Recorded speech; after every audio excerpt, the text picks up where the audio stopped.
How would it feel if you could get fitter, run further, save money, avoid injury and illness, and become more attractive in just 6 minutes a day? Oh, hang on.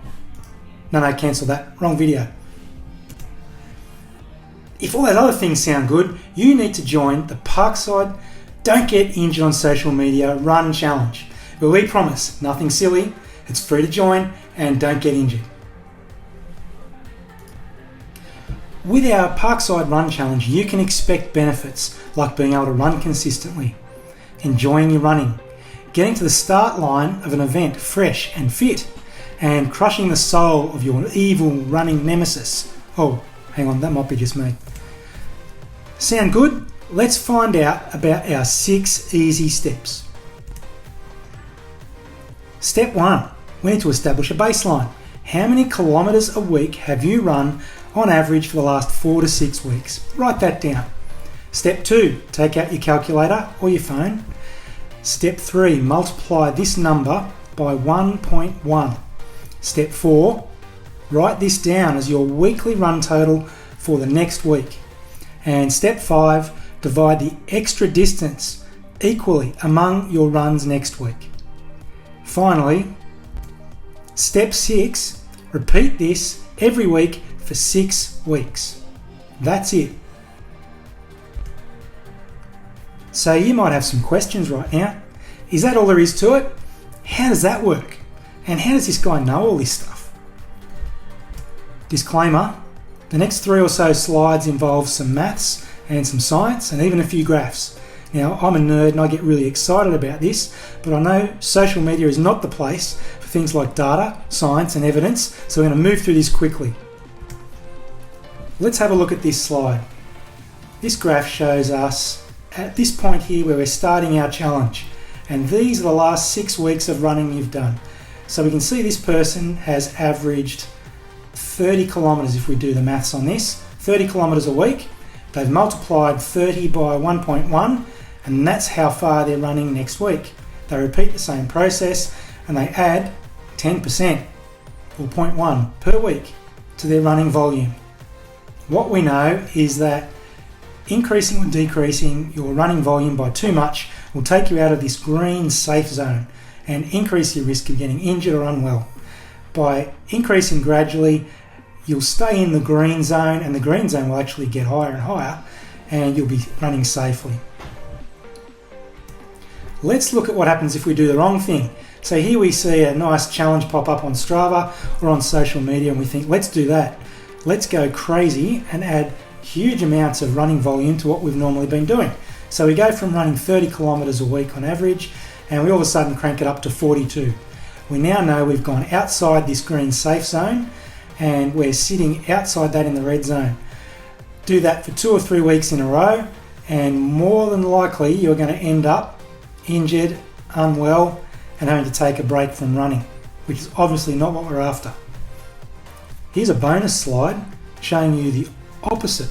So here we are at our beginning of our challenge and we decide we're going to run 10% extra next week, but then we get sick. We catch a cold and we have a week off running. We think we'll better play some catch-up footy and cram all this week's worth of running into the next week and we add heaps of volume. We run 50 kilometres where we've been averaging 30. We now know we've gone way out of the red zone. We're way up here and we're in danger. We drop back a little bit, but we've done the damage by increasing too far too soon in this week. And we know for the next 5 to 6 weeks we're at increased risk of injury and illness, and sure enough, a month later we break down with a sore knee.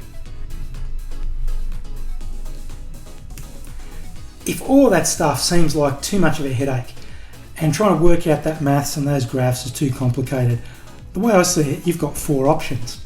Number 1, you can engage a coach who goes even deeper and understands a graph like this one that has lots and lots of information on it, way too much for me to go through right now, but understanding things like chronic training load, acute training load, training stress balance, training stress scores, daily stress, and being able to interpret that data and give you advice on an ongoing basis to keep you in that green safe zone. That's step 1. Find a coach who understands training load and take their advice and stick to it. Number 2 is do your own research. Geek out on this stuff, learn as much as you can, have a real appreciation for physiology in exercise, and educate yourself on how to do this yourself. Number 3 is just keep it really simple and don't change your training by more than 10% per week.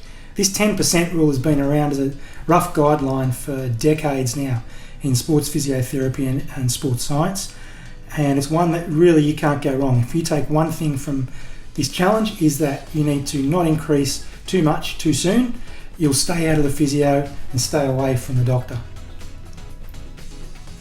The 4th option is to ignore all this advice, don't get a coach, increase as much as you want, double your training, take on every challenge on Strava, and get to meet the wonderful clinical team here at Parkside Sports Physio who can help you out with running injury assessment and advice and return to run programs.